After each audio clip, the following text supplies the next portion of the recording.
Muy bien, bienvenidos a esta segunda parte del taller de pacificación. Vamos por aquí a compartir la pantalla rápidamente. Muy bien. En la primera parte estuvimos hablando unos aspectos básicos de la pacificación, definiendo lo que es la pacificación, hablando de las maneras, los diferentes pasos que se dan para glorificar a Dios en medio de la pacificación. Y en esta parte de pacificación, en la segunda parte, vamos a estar mirando dos posibilidades del conflicto. En otras palabras, cuando yo estoy en conflicto con alguien, hay una de dos posibilidades. O yo soy el causante, yo hice, o alguien me ha ofendido o me ha hecho algo en lo cual yo estoy en conflicto con él. O yo hice algo o alguien me hizo. Entonces lo que vamos a estar mirando es cuando yo le he hecho algo a alguien, ¿qué es lo que debo de hacer? O cuando alguien me ha hecho algo a mí, estamos en conflicto, ¿qué yo debo de hacer también? Entonces, antes de entrar de lleno, yo vamos a entrar inmediatamente en eso, quiero recordarles otra vez, que lo hemos estado recordando, que el Ministerio de Pacificación del Distrito está ofreciendo el nivel 1 de pacificación a las iglesias, ya 12 iglesias nuestras lo han tomado, donde trabajamos todo el tema de la pacificación de una forma un poquito más detallada, donde tenemos entonces ejemplos y tenemos discusiones, sobre el tema. Así que a todos los interesados pueden llamar al distrito y hablen con su pastor para que su iglesia lo solicite. Ese es el nivel 1. Posteriormente, ya para el año que viene, se estará trabajando con el nivel 2, que ya es cuando uno interviene ya con otras personas. ¿Cómo se hace eso? Esa entrevista en el tú a tú. Y luego, posteriormente, viene un nivel 3, que ya es un nivel de mediación, que es cuando usted tiene a dos personas que están en conflicto, ¿cómo usted ayudar a estas dos personas? ¿Cómo usted maneja eso? ¿Cómo se maneja esa dinámica, ¿no? Eso, cada cosa, ¿verdad? Tiene su realidad, ¿no? Pero ahora aquí vamos a estar mirando estas dos posibilidades, como ya hemos hablado. Muy bien. Entonces, aquí tenemos, por ejemplo, las dos posibilidades que ya hemos mencionado. Está la A, que está en verde, es cuando otro tiene algo contra mí. En otras palabras, tiene algo contra mí porque yo hice algo o aparentemente hice algo, ¿no? ¿Cómo yo debo actuar? ¿Cómo yo manejo entonces esa situación? O la otra posibilidad es cuando alguien tengo yo algo contra otro, que alguien me hizo a mí algo y yo estoy en conflicto, ¿ves? Hay una diferencia entre yo hice A me hicieron B. ¿Qué yo hago cuando, si fui yo el que causé o contribuí al conflicto, qué debo hacer? Pero es cuando yo tengo algo contra otro, que otro generó el conflicto, ¿qué yo debo hacer?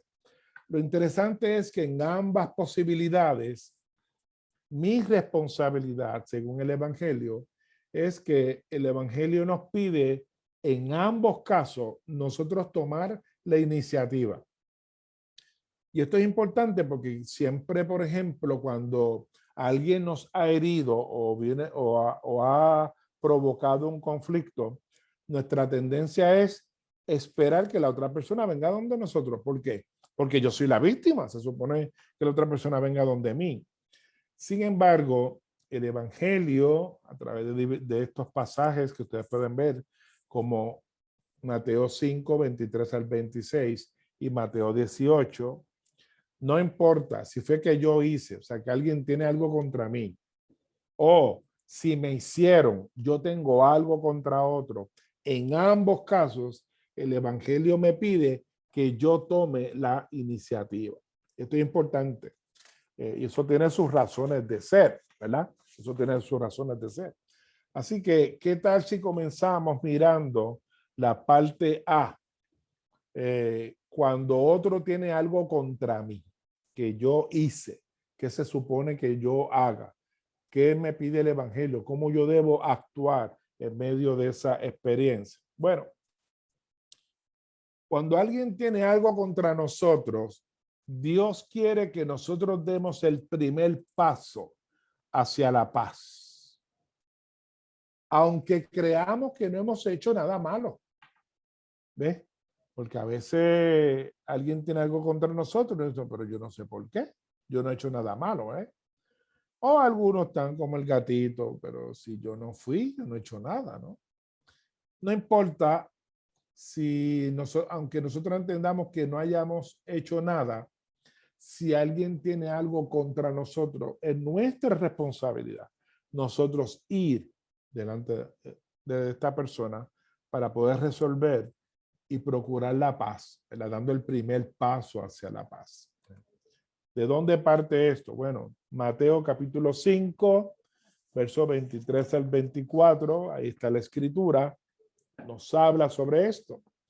Nos dice, por tanto, si traes tu ofrenda al altar y allí te acuerdas de que tu hermano tiene algo contra ti, deja allí tu ofrenda delante del altar y anda, reconcíliate primero con tu hermano y entonces ven y presenta tu ofrenda. Fíjense que el caso que plantea Jesús aquí es, si te acuerdas que alguien tiene algo contra ti, y si tiene algo contra ti es por algo que tú hiciste. Entonces, me parece interesante cuando yo analizo este verso, yo digo, oye, si allí te acuerdas de que tu hermano tiene algo contra ti, muchas veces nosotros sabemos cuando alguien tiene algo contra nosotros o nosotros algo contra alguien. Eso no es algo que se queda aquí. Siempre hay algo que nos hace pensar en eso y nos lo trae a la mente. Dice que cuando tú estás ofreciendo tu ofrenda, te acuerdas de que tu hermano tiene algo contra ti, ve y reconcíliate. Ahora, mire qué interesante. Si tu hermano tiene algo, Jesús no define la falta. No dice, si tu hermano te hace tal cosa, entonces ve. Ese algo, lo que significa es, no importa lo que sea, inclusive, aunque tú pienses que no has hecho nada y tu hermano tiene algo contra ti, debes de ir. Así que Jesús no está hablando de algo específico, de que tú te muevas a hacer eso en un caso específico, sino tu hermano tiene algo, lo que sea, ve y reconcíliate primero con tu hermano. ¿Ves? El reino de Dios nos invita y nos manda a ir y buscar reconciliarnos con el hermano. Entonces, es interesante que entonces alguien puede preguntar, pero ¿y por qué soy yo el que inicio la reconciliación? ¿Por qué la escritura nos invita a nosotros a iniciar la reconciliación? Bueno, algunas cosas de las que podemos compartir son las siguientes. Primero, por obediencia. Jesús nos instruye a ir, vamos. ¿Por qué? Porque amamos a Jesús. Y dice la Biblia, si alguno me ama, que obedece mi mandamiento, ¿verdad? Porque el que obedece mi mandamiento es el que me ama. Por tanto, si Él me está mandando a que vaya donde mi hermano a reconciliarme, de una manera de yo demostrar mi amor por el Señor, mi obediencia por el Señor y mi manera de glorificar a mi Señor, es obedeciendo. Así que iniciamos la reconciliación por obediencia. Queremos agradar a nuestro Señor. Número 2, iniciamos la reconciliación por amor a nuestro hermano o al prójimo e interés en su bienestar. ¿Por qué? No es porque estoy obligado, es que quiero estar bien, no quiero que estemos en discordia. No queremos que este conflicto exista, por tanto, quiero ir porque queremos arreglar las cosas. Queremos que haya paz, que haya unidad, que haya comunidad. Queremos fomentar la comunidad del cuerpo. Por tanto, por amor al cuerpo, por amor al prójimo, ¿verdad? Pues yo voy porque no sé, quizás no sé por qué tiene algo contra mí, o quizás sí lo sé. Y como quiera debo de ir porque el Señor espera que esa solución de ese conflicto se dé. Entonces yo lo voy a hacer no porque estoy obligado, sino por amor al prójimo. Eso es parte de los mandamientos, ¿no? Amar al prójimo como a ti mismo. Y una manera de nosotros aplicar el evangelio es precisamente mostrando ese amor al prójimo, ¿no?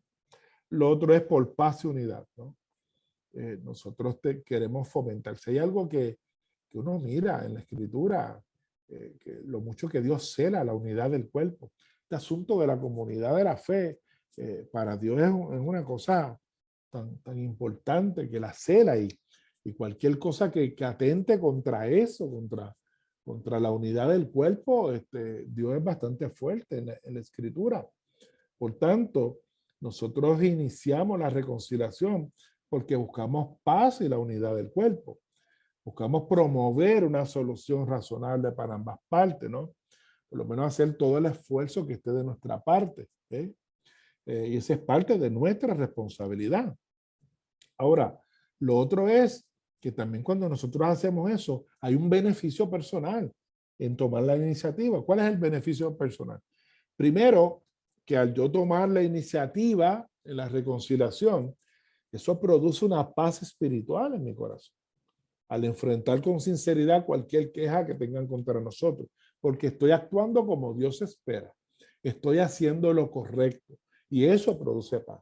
Estoy actuando como Dios espera de mí. Número dos, también hay un beneficio porque yo puedo descubrir pecados que no veíamos y eso me va a ayudar a crecer como creyente.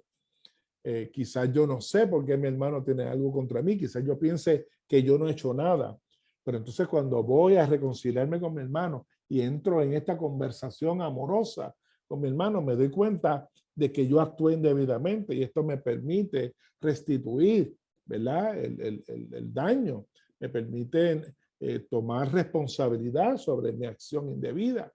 Entonces, al yo hacer eso, eso está fomentando un crecimiento espiritual, que es lo que Dios espera en nosotros, ¿verdad?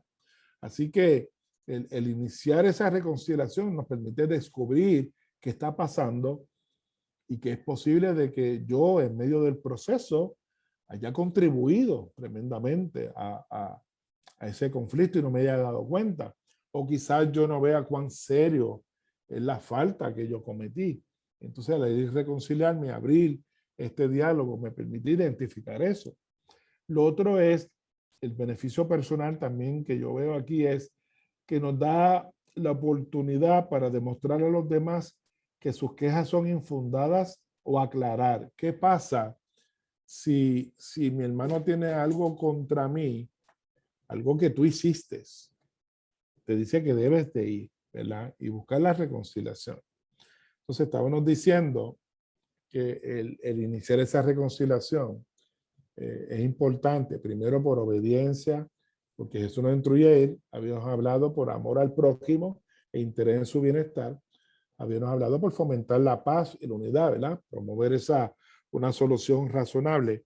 Y estábamos hablando de que porque también había un beneficio personal cuando hacemos eso. Uno es la paz espiritual porque estamos actuando como Dios espera que nosotros lo hagamos.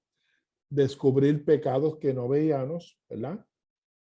Que es que a lo mejor yo no me había dado cuenta de que lo que yo hice estaba mal y al yo ir me permite entonces pues, darme cuenta y restituir eso, ¿no? Arreglar lo que hice. Pero estábamos en la tercera, que es también me permite la oportunidad o un beneficio de yo poder aclarar, porque quizás mi hermano tiene algo contra mí porque interpretó algo mal, ¿ve? Entonces, al permitirme explicar, pues se abre la ventana a una solución al conflicto. Así que esta oportunidad para demostrar a los demás que sus quejas son infundadas o aclarar es importante. Pero espérate, no, tú hiciste esto, y no, espérate un momento. Lo que pasa es, ve, y le permite a uno explicar. Y entonces esto permite una solución al conflicto. Ahora, si yo no voy, me empeño en no ir y no querer resolver lo que es el problema de mi hermano, entonces nunca aclaramos estas cosas y el conflicto nunca se va a resolver. Otro beneficio personal es una conciencia limpia. Ve, perdón. yo por lo menos, el apóstol Pablo dice en Romanos 12, en cuanto dependa de vosotros, estad en paz con todos. En cuanto dependa de vosotros. No siempre depende de nosotros. Perdón. No siempre se van a solucionar todas las cosas, pero por lo menos, si yo hago todo mi esfuerzo por restaurar una relación, asumir responsabilidad por mi contribución, y al final la otra parte no quiere ceder, yo me quedo con la conciencia limpia de que por lo menos yo hice todo lo que Dios esperaba que yo hiciera. Y aunque no se solucionó el problema, yo fui exitoso en el proceso porque hice lo que tenía que hacer. ¿Ve?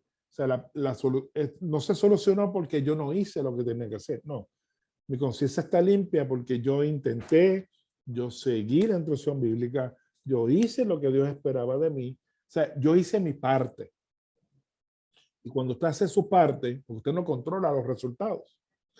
Pero recuerde que usted sí es 100% responsable de su contribución. Entonces, pues me permite una conciencia limpia de que estoy haciendo todo lo que esté de mi parte y todo lo que Dios espera de mí para solucionar el conflicto. Así que eso me produce una conciencia limpia. Y lo otro es que cuando nosotros iniciamos y aceptamos quizá nuestra participación, nuestra contribución en el conflicto, le quitamos poder al ego.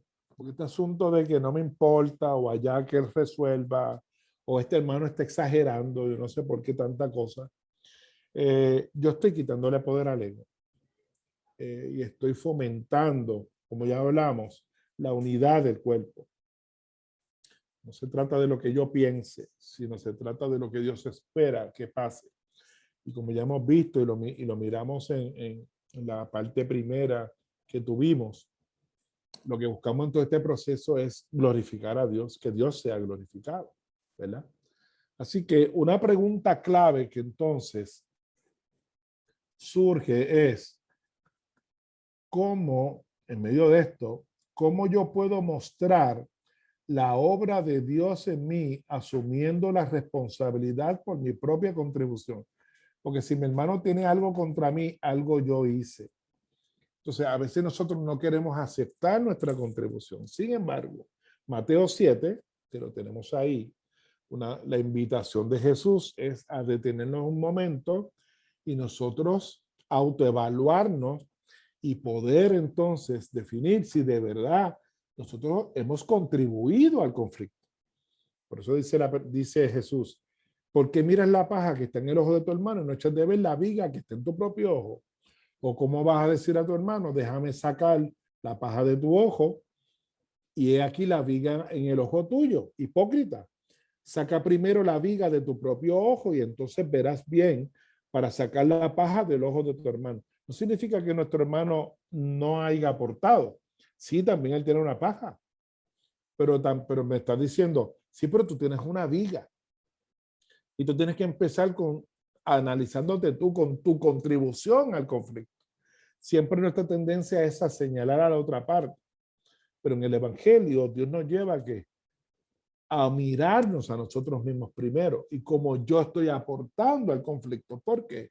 Porque quien mejor puede bregar conmigo mismo soy yo mismo. ¿Ven?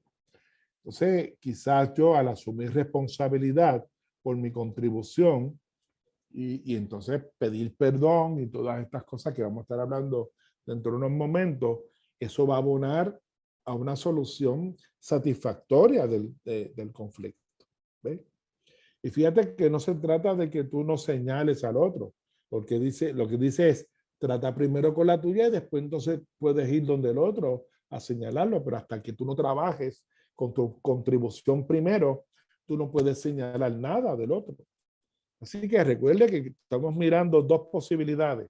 Cuando yo hice, que significa que mi hermano tiene algo contra mí, y esta la otra posibilidad es cuando yo tengo algo contra alguien, que es que alguien me hizo algo. Estamos mirando la primera posibilidad, donde yo hice, donde yo tengo una contribución al conflicto. Entonces, ¿qué pasa?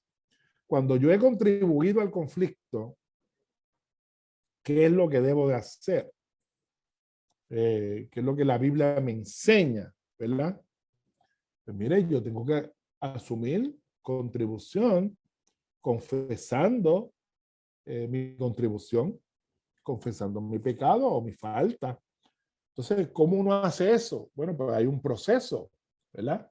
Hay un proceso que el que nosotros fomentamos, que son los 7 elementos de la confesión.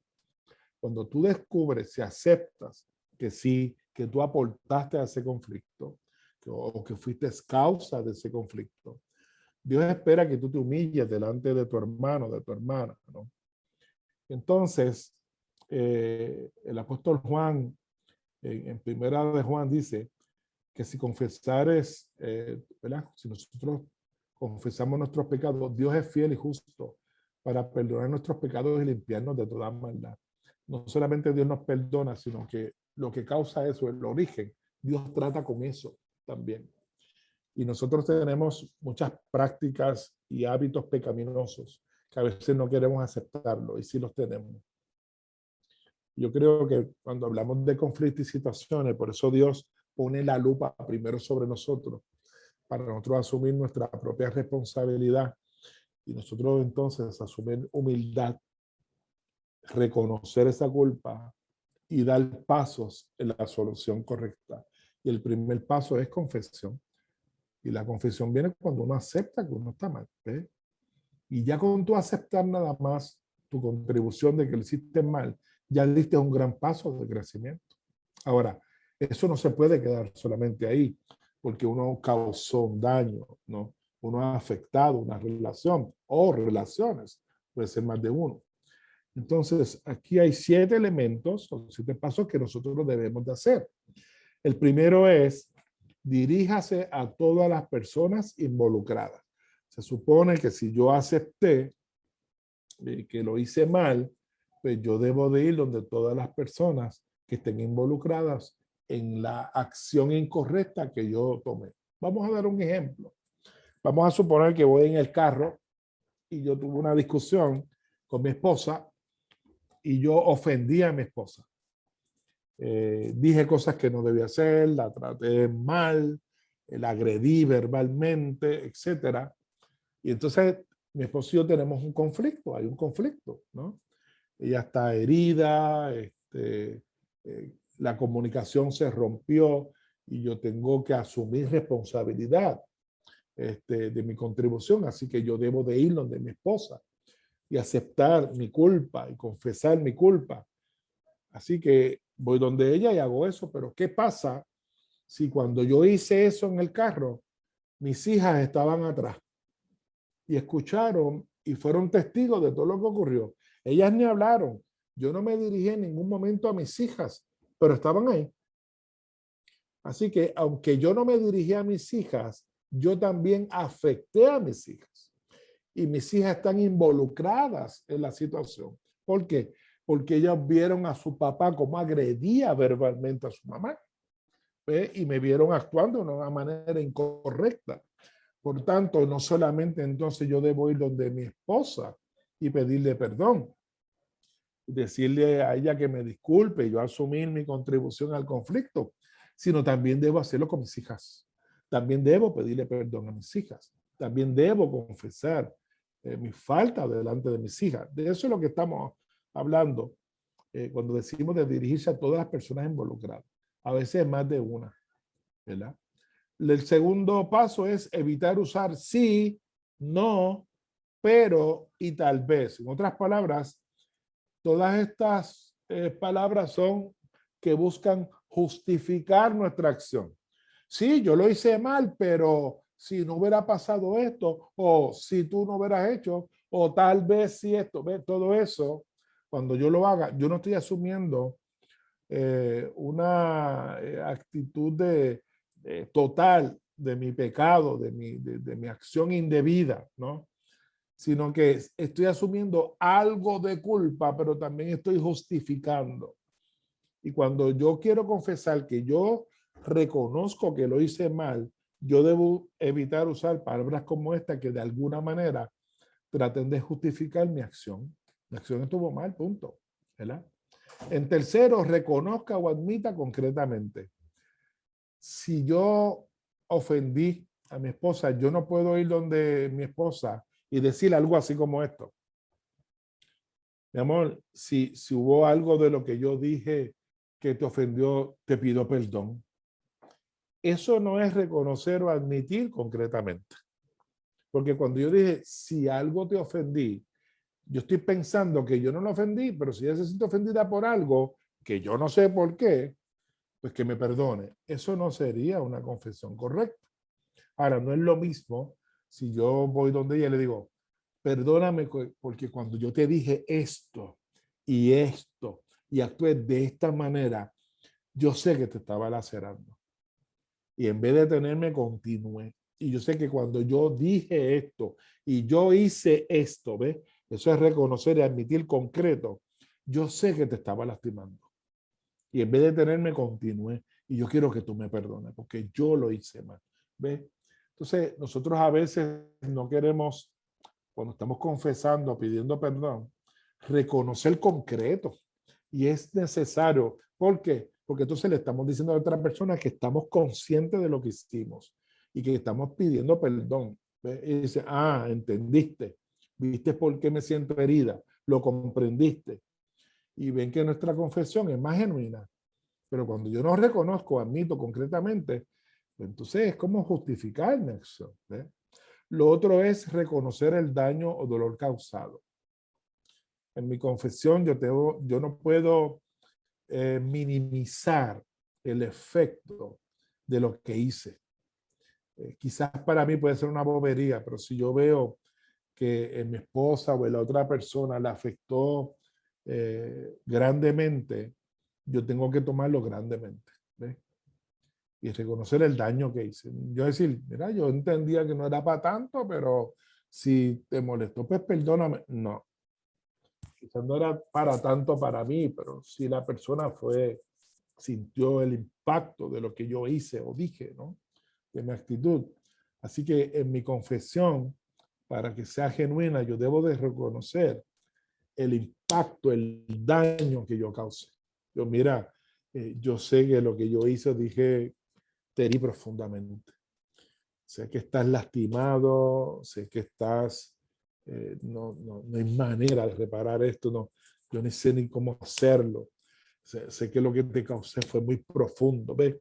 Entonces ahí yo estoy haciendo empatía con la otra parte y la otra parte está viendo que soy genuino, que estoy entendiendo el impacto de lo que yo hice. Y por eso cuando le pido perdón, sabe que lo estoy pidiendo genuinamente porque estoy consciente de lo que hice. Lo otro es acepte las consecuencias, ¿no? A veces las personas nos pueden perdonar y eso, pero a veces hay unas consecuencias de nuestras acciones, ¿verdad? Inclusive a veces nosotros podemos hasta pedir perdón y queremos que la persona nos perdone inmediato y ya se resolvió inmediato. Y a veces parte de la consecuencia es que la otra persona necesita tiempo para procesar ese dolor y dar tiempo del perdón y todo eso, para entonces otorgarlo, ¿verdad? Y a veces nosotros tenemos que vivir con eso. Tenemos que aprender a esperar lo que la persona procesa. A veces queremos que la gente procese como nosotros entendemos que debe hacerlo o como yo creo que debe ser. Y cada persona es diferente, ¿no? Lo otro es cambie su comportamiento. Si de verdad yo estoy aceptando que mi comportamiento está mal y lo estoy confesando, una de las evidencias más poderosas es que yo procuro no volverlo a hacer. ¿Ves? Y que mi comportamiento sea distinto. Y si yo entiendo que mi comportamiento hacia mi esposa es que soy muy agresivo verbalmente, una manera de ya ver que mi confesión fue genuina y que mi perdón, mi deseo de cambio es genuino, es cuando ya ve que aun cuando yo me molesto, ya no agredo verbalmente, sino que aprendo a expresar mi molestia de una manera más asertiva, más adecuada. Entonces, cuando ya ve ese cambio, ve que de verdad la confesión fue genuina, ¿no? Y por último, pida perdón. Cuando nosotros hacemos las cosas mal, debemos pedirle perdón a las personas. A veces las personas esperan eso y nosotros debemos hacer eso.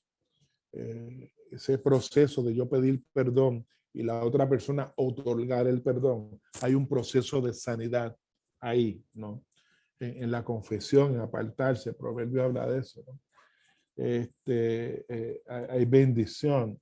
Entonces, en esta pedida de perdón, de este reconocimiento de mi falta, yo estoy apelando a la gracia de la otra persona y estoy permitiendo que la otra persona entonces aplique gracia sobre mí y eso me va a bendecir y me va a liberar de la culpa, ¿no? Y de lo que estoy sintiendo. Por eso este asunto del perdón es importante porque se abre un proceso precioso de sanidad. Ahora, esto es cuando yo hice. Ahora, ¿qué pasa cuando yo tengo algo contra otra persona? Que no es que yo hice, sino me hicieron. ¿Ve? Esa es la otra cara de la moneda. Está cuando yo hice, que yo fui el causante, pero ¿qué pasa cuando es otra persona? El conflicto lo produce otra persona. Me hicieron a mí. ¿Qué es lo que yo debo de hacer? Pues entonces hay dos opciones que son las que me propone el Evangelio. La primera, que es la A, es pasar por alto la ofensa, que es no darle más color al asunto. Ahora, no toda ofensa se puede pasar por alto. ¿Cuándo yo puedo pasar por alto la ofensa? Bueno, cuando reúne algunos criterios. ¿Cuáles son estos criterios? Bueno, el criterio es, por ejemplo, cuando la relación entre usted y la otra persona no ha sido dañada. Que sí te sentiste incómodo, pero es algo que tú lo puedes tolerar, lo puedes manejar y sigues hacia adelante. No hay problema. O cuando la ofensa no está trayendo deshonra pública o significativa a Dios, que lo que la otra persona está haciendo afecta el testimonio del Evangelio y de Dios, no llega a ese nivel, pues yo puedo pasar por alto la ofensa. No si es algo que afecta el testimonio del Evangelio, pues yo no puedo pasar por alto esa ofensa. Cuando no hay un daño serio para otras personas, pues yo puedo pasar por alto la ofensa. Si lo hubiera, entonces no podría. O cuando un pecador no es sorprendido en pecado, o sea, que lo que la persona hizo, yo no lo puedo catalogar como un pecado, sino quizás fue algo imprudente, ¿no? Y esta persona lo que necesita es ser más restaurada, quizás corregida, y ahí se acaba todo. ¿Ve? Estas cositas me ayudan a determinar si lo que ocurrió puedo pasarlo por alto o no debería pasarlo por alto. ¿Ve? Entonces, pasar por alto una ofensa implica que es cuando una persona decide deliberada y unilateralmente perdonar un agravio y alejarse de un conflicto. Mira, yo no voy a permitir que esta situación afecte esta relación. Yo creo que es algo que yo lo puedo manejar, no afecta el Evangelio, no ha dañado a otras personas, no es un pecado que necesita, ¿verdad? Y creo que es algo, mira, que realmente no me gustó, pero es algo que quizás yo pueda hablarlo con él y seguir para adelante, pues pasó por alto la ofensa.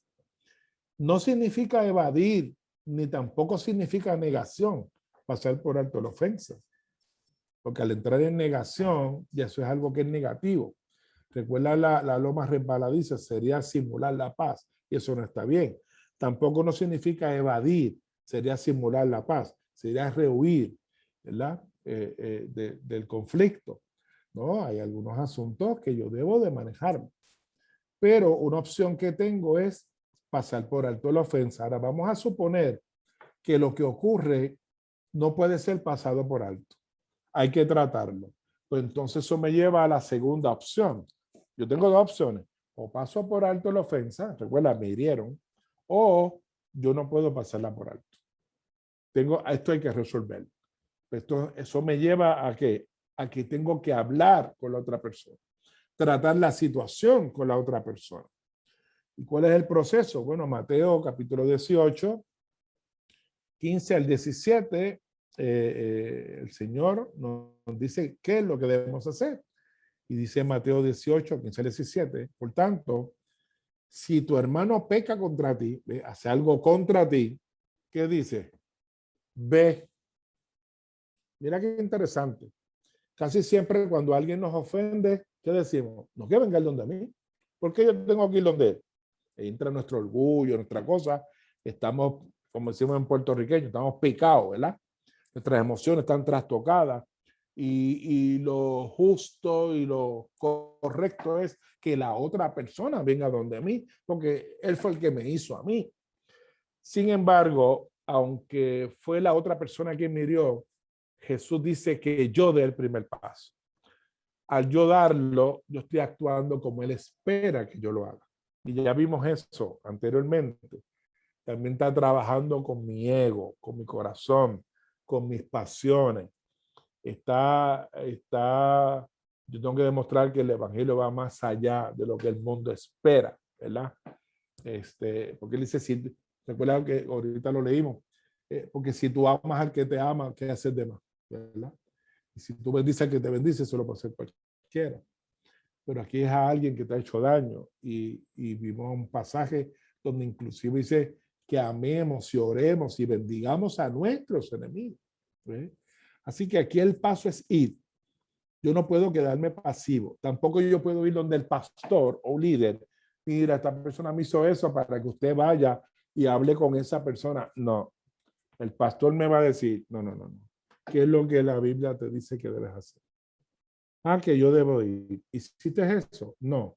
Pues entonces yo no puedo hacer. Yo no puedo entrar hasta que tú sigas el modelo bíblico. Debes ir tú. Porque hay un proceso. Dios busca algo lindo de crecimiento y liberación ahí. Por eso debemos seguir los procesos de Dios. Entonces Jesús dice, si tu hermano peca contra ti, ve y repréndele estando tú y él que solos. Esto es lo que habían llamado en la loma resbaladiza lo que es la pacificación personal entre él y yo. ¿Ve?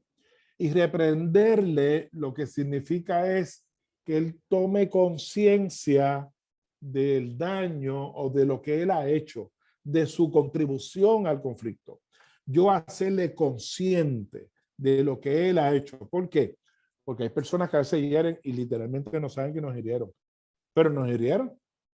Hay otros que abiertamente lo hacen.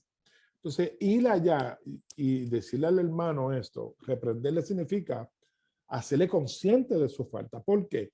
Al hacerle consciente, le estamos dando la oportunidad al hermano enmendar su error o quizás a tomar conciencia porque él no se había percatado de que lo que dijo o hizo es ofensivo. Entonces, ¿cómo el hermano puede corregir eso o enmendarlo si no tiene conciencia? Así que al yo traerlo a la palestra pública y hacerle consciente, estoy dando oportunidad al hermano para que el hermano lo pueda corregir. ¿Ve? O que él sepa que me hirió, cómo yo me siento. Es importante que la persona sepa el impacto. Quizás puede parecer una bobería para la otra parte. Usted dice, no, no fue una bobería, esto me hirió profundamente. Yo necesito que tú sepas eso. ¿Ves? De tal manera que la persona pueda asumir responsabilidad por su contribución. Entonces, si tu hermano te escucha, fíjate qué interesante, dice, has ganado a tu hermano, que al final, eso es lo que estamos buscando al final, ¿no? Ganar al hermano, no solamente resolver, ganamos al hermano. El asunto de la unidad, de comunidad de fe, que ya lo hemos venido hablando desde antes, ¿no? Ahora dice, si no te escucha, fíjate que fuiste tú solo, dice, busca aún contigo a uno o a dos que vayan contigo. Si no los escucha, pues entonces ve a la iglesia y dilo a la iglesia, a los líderes, para que la iglesia tome inherencia entonces sobre el hermano que no quiere actuar como dice la escritura o como un creyente se supone que actúe. Ahora, ve cómo el Señor nos dice que debe haber un sentido de insistencia nuestro en resolver, aunque hayamos sido la víctima. Ve tú solo. Si no te escucha, ve con otro. No te escucha, ve y díselo al liderazgo. Habla en la iglesia. ¿Ve? O sea, este asunto de mostrar en nuestro corazón nuestro real interés de la unidad del cuerpo, ¿no? Y de actuar como el Señor haría en medio de eso. Si la persona entonces no responde, pues ya hay los medios que ya vimos en la en la loma resbaladiza. Uno de ellos es la rendición de cuentas, ¿ve? A través de la iglesia. Okay. Gálatas capítulo 6 también es un verso importante cuando hablamos de alguien que ofendió o actuó indebidamente. Y nos enseña que si alguien es sorprendido en alguna falta, cometió alguna falta contra nosotros, dice, vosotros que sois espirituales, ¿qué dice? Restauradle. Nosotros nos vamos a ir allá a ojo por ojo y diente por diente. Nosotros nos vamos a ir a desquitarnos. Hay un hermano que falló, que cayó. Y lo que Dios espera de nosotros es que aunque seamos las víctimas, que hayamos sufrido el agravio, busquemos la manera de ayudar al hermano a ser restaurado. Por eso dice que lo hagamos con espíritu de ¿qué? De mansedumbre, con humildad. Considerándote a ti mismo, no sea que tú también seas tentado, porque también nosotros hemos cometido falta. También nosotros podemos fallar un día. Y nosotros quizás cuando fallamos nos gusta que nos apliquen misericordia. Pues Dios espera que tú apliques la misma misericordia que te gustaría que te aplicaran a ti cuando tú fallas. ¿Ves? Entonces, este es el propósito principal, la restauración. La restauración de la vida y del hermano y la restauración de la relación. Mirándolo de una manera más práctica, este sería más o menos así, ¿no? Lo de Mateo 18, las opciones. Si te escucha, ganaste un hermano. Si no, busca con testigos. ¿Te escuchó? Ganaste un hermano. No, vas a acercamiento a la iglesia. ¿Ves? O sea que hay procesos para tratar con esto, que es lo que ya hemos visto en Mateo 18. Ahora, mira qué interesante lo que nos dice segunda de Timoteo, capítulo 2, 24 al 26. Esta es la nueva traducción viviente. Y esto es Dios, esto es palabra de Dios, Dios hablando a nosotros. Esto es el evangelio, lo que nos dice el evangelio. Y el evangelio nos dice, un siervo del Señor o una sierva del Señor no debe andar peleando, sino que debe ser bondadoso con todos, capaz de enseñar y paciente con quienes, con las personas como difíciles. Paciente con las personas difíciles. Instruye con ternura a los que se oponen a la verdad. Fíjate, son contrarios, gente que viene y dice, instruye con ternura, porque queremos que restaurarlo, que tengan conocimiento de la verdad, que cambien, que sean transformados al final, ¿verdad? Y ellos aprendan la verdad. Entonces entrarán en razón y escaparán de la trampa del diablo, pues él los ha cautivado, ¿verdad? Para que hagan lo que él quiere. Este verso nos recuerda que debemos hacer todo el esfuerzo posible procurando la restauración de la persona y la relación, sin olvidar que solo Dios puede producir un cambio. Perdón, como dice el verso 25, tú instruye con ternura para tal vez Dios le cambie el corazón. Nosotros no hacemos eso. Es una obra del Espíritu Santo. Nosotros hacemos una aportación ahí, pero los resultados le tocan a Dios. ¿Ves? Entonces, nuestra parte es hacerlo amorosamente, buscar manejar el conflicto. Y ese es mi hermano. ¿Recuerdan Caín y Abel? ¿Soy igualdad de mi hermano? Sí. Sí. Este asunto de la comunidad. Recuerden lo que nosotros pensamos como distrito. Juntos es mejor y llegamos más lejos. Así que siempre debemos procurar la unidad del cuerpo. Este asunto de la comunidad de fe, que es algo extraordinario, que es lo que distingue a la iglesia. Tú y yo, que somos la iglesia, debemos promover esto, ¿no? Ahora, cuando vamos a corregir a otra persona, ¿verdad? Porque vamos a ir a confrontarla amorosamente. Mi trabajo es instruir, como dice el texto, amablemente, no tratar de hacer la labor del Espíritu Santo de la persona. Yo lo que quiero es traerlo a conciencia y que la persona se dé cuenta para que Dios obre y al final la persona cambie. ¿Ve? Y sea transformada, así como nosotros en el pasado hemos sido señalados con muchas cosas que caemos en cuenta y Dios ha cambiado eso en nosotros. Pero gracias a Dios a que alguien nos señaló, o el Espíritu, ¿verdad? Y entonces tomamos partido sobre eso. Y al final hemos podido ser de bendición a otras personas porque nosotros cambiamos. Y lo que queremos es que la persona cambie, ¿verdad? Y la relación sea salvada. Eso es lo que busca el Señor. Entonces, una de las herramientas más poderosas que nosotros tenemos para poder resolver cuando somos heridos es que el perdón. El perdón. ¿Y qué implica el perdón? Bueno, en el Ministerio de Pacificación se fomentan las 4 promesas del perdón. Cuando tú perdonas, perdonar no es olvidar, perdonar no es evadir, perdonar no es aquí no ha pasado nada. Alguien resumió el perdón de esta manera: perdonar es renunciar a mi derecho de pasar factura. Interesante manera de verlo, ¿verdad? Renunciar a mi derecho de pasar factura. Que eso fue lo que Dios hizo contigo y conmigo. Éramos hijos de ira. Sin embargo, fuimos cubiertos con la gracia de Dios. Fuimos perdonados, siendo pecadores, estando perdidos. Fuimos cubiertos con gracia y por el amor de Dios. Y Dios espera que de la misma manera que tú y yo hemos sido perdonados, podamos perdonar a otros. De hecho, por eso dice la Biblia que el amor cubre multitud de faltas y pecados. Entonces, ¿qué implica las 4 promesas del perdón? Es la promesa de que primero no me detendré en este incidente. Amén. No volveré a mencionar este incidente para usarlo contra ti. No hablaré a otros acerca de este incidente. Fíjense que esto está tratando con cosas que regularmente las personas es lo que hacen.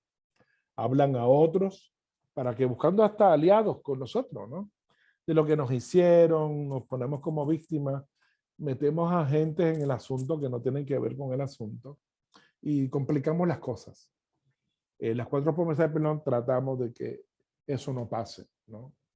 Y no dejaré que este incidente se interponga entre nosotros o entorpezca nuestra relación personal. En otras palabras, lo que estamos buscando es una solución bíblica, ¿verdad? Donde Dios se meta ahí y haga lo que el Evangelio sabe hacer, ¿verdad? La transformación que el Evangelio sabe hacer. Y esto es importante. Ahora, cuando uno hace esto, uno tiene que ir donde la persona. Y lo que se nos enseña cuando usted va a la otra persona es lo que se conoce como la pausa. Se conoce pausa porque la primera letra es como un acróstico. Lo ves de cada una de las palabras, están en negro. Y de ahí viene la pausa. Antes de usted hablar, ir donde la otra persona, hay algunas cosas que usted debería de hacer. Primero, prepárese para eso. Ore, obtenga información, busque el consejo de otras personas. Recuerde que la persona vino, es algo contra usted, ¿verdad? Asegúrese de los datos y las cosas. Busque el consejo de otras personas. Mira, pasó esto, estoy pensando en mí. ¿Qué tú crees? Esto es correcto. ¿Ve? Mira opciones. Ya las tenga en mente. Lo que usted podría hacer. Número 2, está también la afirmación de relaciones. Muestre preocupación y respeto por los demás. O sea, eh, recuerda que habíamos dicho anteriormente que siempre uno debe pensar en lo mejor de las personas hasta que los hechos muestren lo contrario. Mire, quizá la otra persona está avergonzada por lo que dice y no se atreve a venir, o siente culpa, ¿verdad? O sea, no vayamos solamente a estrujar allá a la persona lo que hizo, sino que procuremos restaurar a esta persona, esta preocupación. Oye, yo vengo aquí delante de ti, no a tirarte esto en la cara. Sí, sí que tú sepas cómo me siento, sí que tengas conocimiento de lo que has hecho, ¿verdad? Y de lo que has causado, pero con el fin de tu restauración y de restauración de la relación, que es importante. Por eso entonces yo debo de ir mirando, no solamente en mí, en lo que me pasó, sino también cómo yo puedo, a pesar de que soy la víctima, buscar cómo la relación se puede salvar. Lo otro es la ubicación de intereses. Identifique las preocupaciones, deseos o temores que hay detrás. ¿Por qué la persona actuó como actuó? Quizás a veces nosotros nos precipitamos y pensamos que es porque es mala. No necesariamente, a veces actuó porque está pasando una crisis, en un momento dado se descargó conmigo cuando yo no soy el culpable de eso y me ofendió y qué sé yo qué. O sea, tenga cuidado. No es justificar a la persona, ¿verdad? Otra vez, no es pasar la mano sobre el pecado, porque la persona tiene que saber que lo hizo mal. Pero sí es importante mirar qué hay detrás. Que todo lo que una persona hace o dice, algo lo produce, ¿no? Y que podamos mirar eso, trate de pensar en eso para ser lo más misericordioso que usted pueda en ese proceso. Lo otro es, aunque usted haya sido la persona afectada, haga una tormenta de ideas de qué cosas quizás usted pudiera plantear que pudieran ayudar en ese proceso. ¿Qué soluciones usted plantea? La otra persona puede que esté en blanco y la misma culpa no sepa ni qué hacer. Usted pudiera plantear algunas cosas. Mira, quizás podemos hacer esto, yo creo que debes darme tiempo y quiero que tú lo entiendas, ¿verdad? Pero quizás podemos hacer esto y esto, o mira, para evitar esto, pudiera eh, que hagamos estas cosas para una próxima vez. O sea, ve usted con algunas soluciones creativas. El otro es, haga un análisis objetivo y razonable de las opciones, ¿verdad? Evalúa sus puntos y evalúe las opciones de la otra parte. No discuta, no, tiene que ser como yo digo, no escuche, ¿verdad? A la otra parte, quizás la solución que está planteando es mejor que la suya. Recuerde que la ofensa puede haber sido diferentes cosas. Por ejemplo, el conflicto, como vimos en el ejemplo cuando hablamos de la loma resbaladiza, en la de negociación, ¿qué pasa si el conflicto fue esta persona me hirió porque yo le di un dinero para hacer un trabajo en mi casa, me dejó el trabajo a mitad y se desapareció y ni me devolvió el dinero, ni ha terminado y me sentí ofendido porque yo confié en la persona, ¿verdad? Y es alguien que yo sentía confianza y me siento herido, defraudado por esta persona. Entonces hay que analizar, ¿verdad? Las opciones para resolver eso porque no solamente que yo perdono y la persona pida disculpas y se resuelva, sino qué hacemos con el dinero que se entregó, qué hacemos con el trabajo que está incompleto. Hay que llegar a unos acuerdos sobre eso, ahí es donde entra la negociación. Y por eso necesitamos entonces hacer un análisis objetivo de las cosas y ver las opciones razonables en medio de esa situación. Recuerde otra vez que todo esto lo estamos trayendo de una manera bastante general aquí, pero que el Ministerio de Pacificación a nivel de distrito estamos ofreciendo el nivel 1 de pacificación donde tocamos todas estas cosas en más detalles, con ejemplos y discusión de grupos y se maneja de una forma distinta. Ya 2 iglesias han pasado por ese proceso. Así que hable con su pastor para dónde podemos seguirlo rumiando. Esto no se trata de un evento, de algo que lo aprendí ya.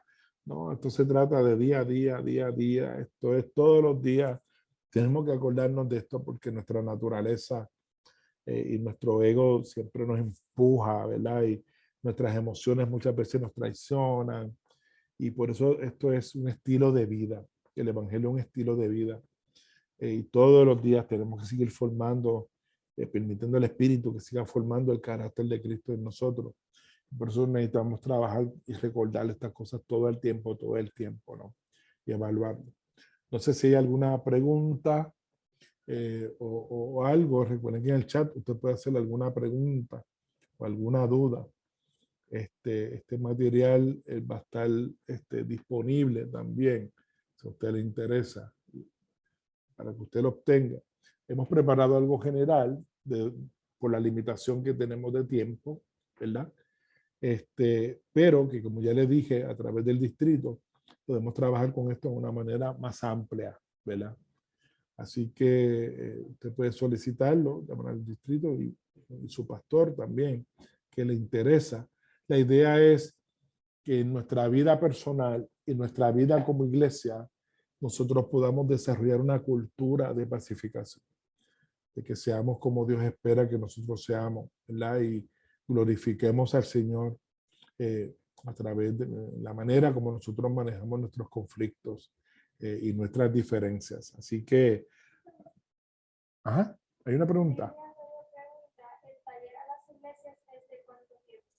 Muy bien, nos pregunta Lilian de cuánto tiempo es el taller. ¿Cómo es más extenso, Lilian? Ese taller nosotros lo dividimos en 4 sesiones de 2 horas para que vean cuánto se hace. Por ejemplo, algunas iglesias lo dimos lunes y martes de 7 a 9. Trabajamos lunes, martes, jueves y terminábamos el otro lunes. Pero todo esto se llega a acuerdo con las iglesias, ¿verdad? Pero son sesiones de 2 horas. Y son 4 sesiones de 2 horas donde cada una de estas cosas que hemos visto, como las 4 columnas, se miran individualmente y se trabaja con eso. Ahí implica videos, ahí se separan en grupos, hay discusión de casos, hay un caso que se plantea y ahí usted aporta cómo usted lo ve para que vaya practicando. O sea, es mucho más extenso. Así que son 4 sesiones de 2 horas. Sí, es por Zoom, lo estamos haciendo ahora dado a las restricciones que tenemos, ¿verdad? Y salvaguardando la salud, ¿verdad? De ustedes y de nosotros, pero lo estamos haciendo por ahora por Zoom. En su momento quizás se haga una combinación, ¿no? Presencial y Zoom, pero por ahora mismo lo estamos haciendo por Zoom y las 12 iglesias han participado ya y ha sido súper excelente. Los resultados, de hecho, los participantes reciben una certificación de haber tomado este nivel, porque luego viene un nivel 2 y un nivel 3.